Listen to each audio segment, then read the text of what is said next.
Hi, and welcome to Podcash, the portable professional development podcast from Cash. My name's Dawn, and I edit Cash Alumni, and today's episode is going to be a little bit different. Whereas usually I'd interview an interesting subject specialist and talk to them about all of the exciting things that they get to do, today we're going to talk a little bit about the exciting things that I get to do and how Cash Alumni might be able to help you in your career in care, health and education. Now, as we've seen recently, there's loads and loads of change happening in health and social care and in early years education, and a lot of adaptation having to go on in that older bit of education in primary and secondary school because of some of the circumstances that have been created at the minute. But there's lots of change in those industries all of the time. They're growing and shaping and changing, and there's new stuff introduced, and there's best practice discovered, and things that we find out that shape the way that industry looks. So, for example, in early years education, we recently saw a new role introduced for physical health and activity coordinators and nutrition, and that PANCO qualification was created to support that new role.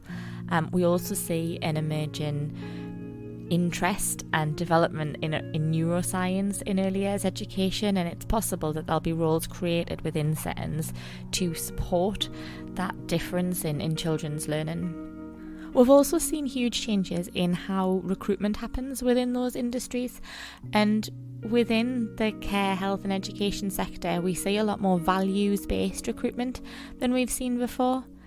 If you want to know a little bit more about values-based recruitment and how it differs from other types of recruitment and what employers might be looking for, there's some really nice support around that in the careers information section on Cash Alumni, written by Tracy Walters from CareerWave. The careers information section on Cash Alumni is actually quite a helpful place to start if you're looking for information about careers in care, health and education. There's quite a lot of articles on there from different careers advisors within the sector and from those with specialisms in those different subject areas.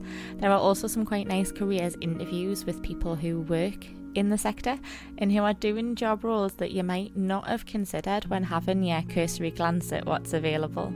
It's not just the jobs that you immediately associate with a sector area that it's possible to move into. It might be, for example, that you've thought about being a teacher, but you haven't necessarily considered being a drama teacher that travels around different schools. Whilst that might be a little bit more difficult at the moment, there are lots of new and exciting ways that people are finding to do that. It might be that you've got a digital background and that you want to do something to support more home learning, and at the minute that really is possible to carve out your own career path within this exciting and developing sector. There's also some advice and support within that careers information section for people who might be struggling within the job they've got at the moment. There's some really nice stuff from Ruth Maguire on how to talk to your boss about difficult things or how to address difficult situations at work. What happens if you need to raise a grievance and who should you talk to? There's a little bit of soft support with that sort of stuff too. But what happens if you're really not sure where you want to go next, or what it is that's stopping you from getting where you want to be? I've met loads of really brilliant practitioners in the time that I've been lucky enough to work with Cash Alumni, and lots of you don't know how brilliant you are. I think there's a real thing within care, health and education where as professionals you're so focused on how brilliant other people are and how to get the best out of them that sometimes you only see potential in yourself rather than all of the amazing things that you've achieved. You just see what's left to go. And whilst that is an admirable quality, it doesn't help you get to where you deserve to be. So I would really, really encourage you to have a think about what it is that you enjoy. What are the bits of your job that bring you the most excitement and that make you want to go to work in the morning? And it's possible that they're the bits of your job that you're the best at, that they're the bits that you invest the most in, and maybe there's space to develop in those areas to make them more of your job and it might be that there's other stuff available that concentrates more on those parts, like that physical health, nutrition and activity coordinator job that we talked about earlier on.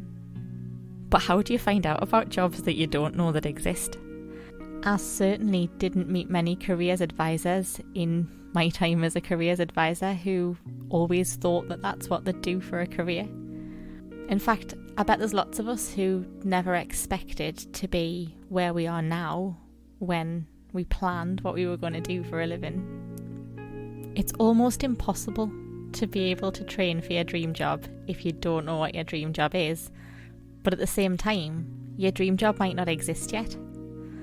There's so many new jobs happening all of the time as technology, as best practice, as the way that we work evolves, that it might be that your dream job doesn't even exist yet.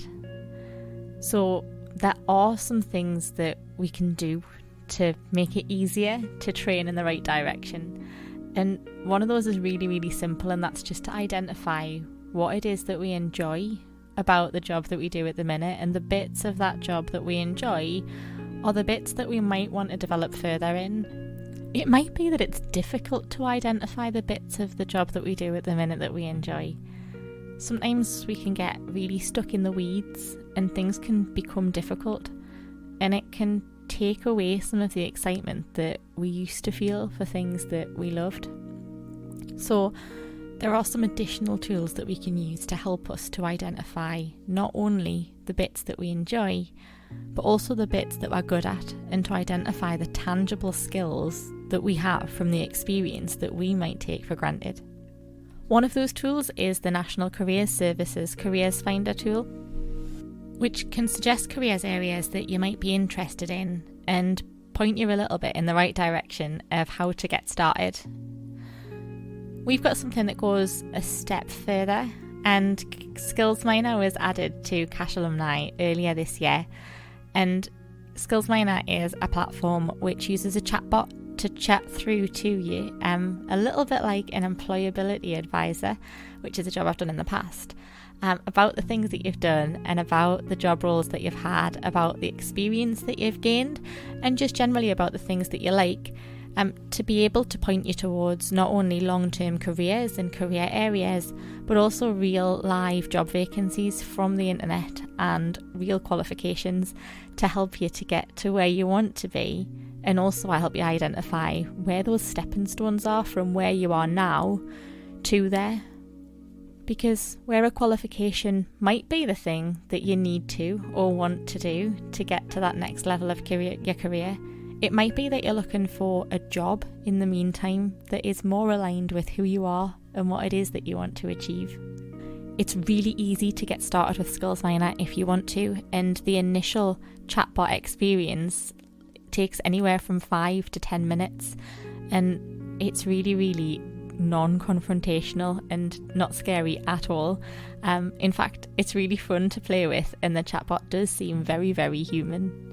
Once you've got an idea about the area that you might want to develop in, or if you've been in the sector for a long time and you just want to refresh how you feel about something, there's quite a lot that you can do without having to do qualifications. It might be that actually you've got a bedrock of qualifications and it's more about building your knowledge and your experience base. So you might want to start by reading some articles from experts in those topic areas that you're interested in. Articles from Minnie Yonkbayer, Stephen Mordew, one of those experts examining that area that they work in. And you can find those on Cash Alumni, and again you can find those video resources in that top right hand corner in with those articles where Louise Mercier talks about nutrition and how you can apply that in different environments, whether that's health, care or education, to support the people that you look after. But there's also loads of informal learning available elsewhere on the internet in the form of podcasts and YouTube videos, and Twitter has some great groups and hashtags that you can use to keep up to date with your professional development. There are groups like the EY Twitter tag team who stay in touch via Twitter and who have sort of become the EY tag team more recently with their Instagram account, where they have guided discussions and moderated discussions, as well as more general supportive and nice chat between practitioners looking for a community online, especially now that we're all either at home or prepared to be at home at any given moment. It's nice to be able to access a community of other practitioners online where you know you can talk things through. It might be that you haven't necessarily thought about those bits of reading having a lot of value beyond the information that they hold. But if you're looking at continuing your career or moving in a different direction, having a bit of a read around and making sure that you genuinely are interested in a topic and not just the idea of a topic is really important. If you're going to commit to a qualification or a course or a brand new career, it's important to make sure that it really is the right thing for you. And one of the ways that you can do that is exploring the topic and the content area and making sure that A, you're really interested, and B, you're at the right level in terms of your study. It might be that you already have more knowledge than you think you do, and that you might need to start at level 2 or level 3 instead of at an introductory session. Equally, you might discover that there's gaps in your knowledge that you want to fill before you go into a classroom setting or before you look for an apprenticeship at that next level up. Speaking of apprenticeships, there's lots and lots of myths still around about what an apprenticeship is, and there's lots of people who think that apprenticeships are just for young people, and that's not true at all. When I worked in welfare to work and employability, there were lots of people that I worked with who retrained and who got entire new careers through apprenticeships as grown-ups.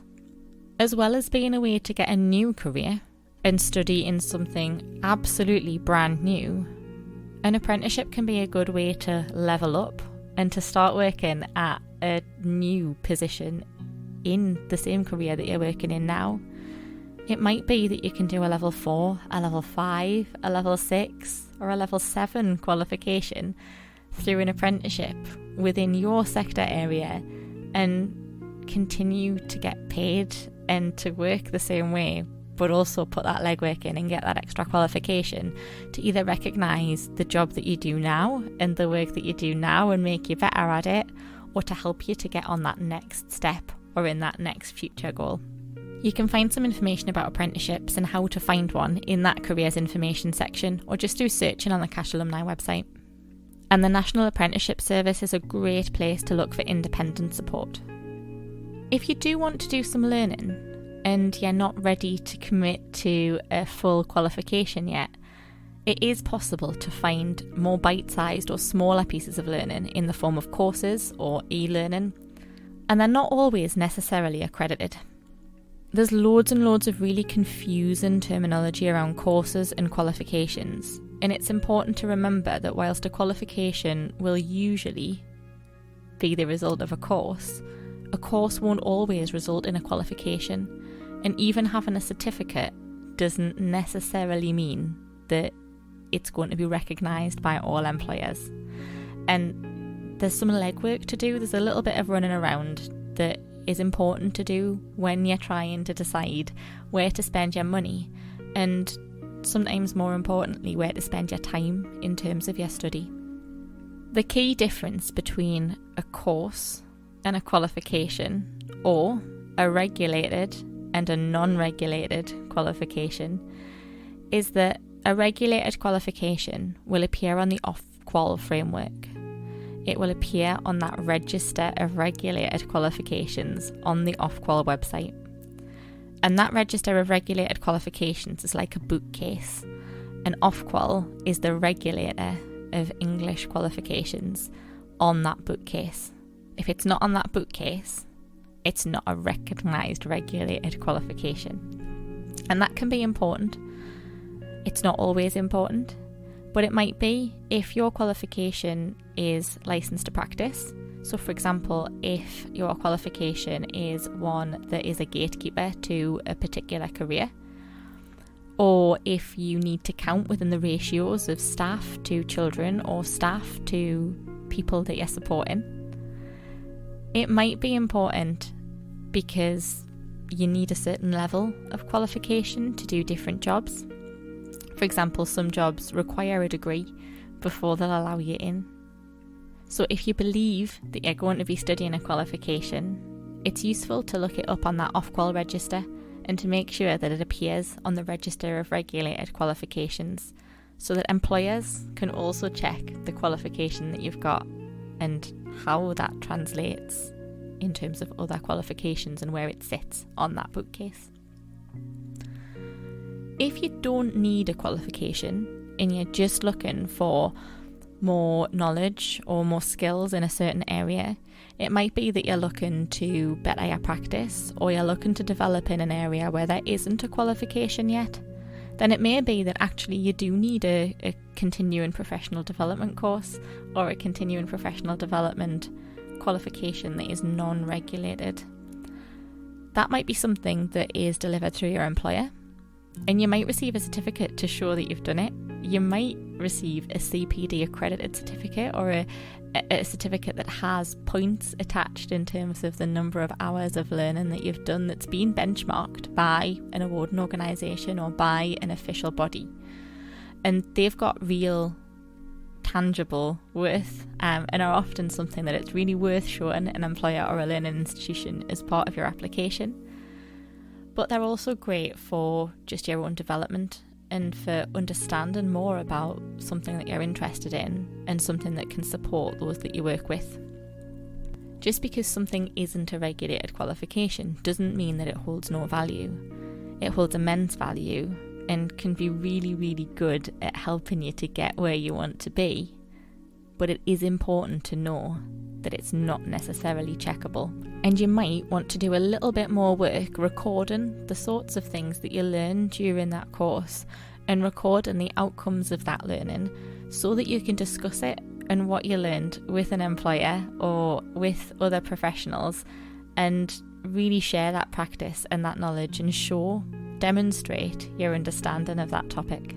And that's the other thing that I wanted to talk about, because you could be the best practitioner in the world, but not being able to sell your skills or reflect on your practice is going to put you at a disadvantage when you're looking for other work, or even when looking for promotion or for progression in the organisation that you work in now.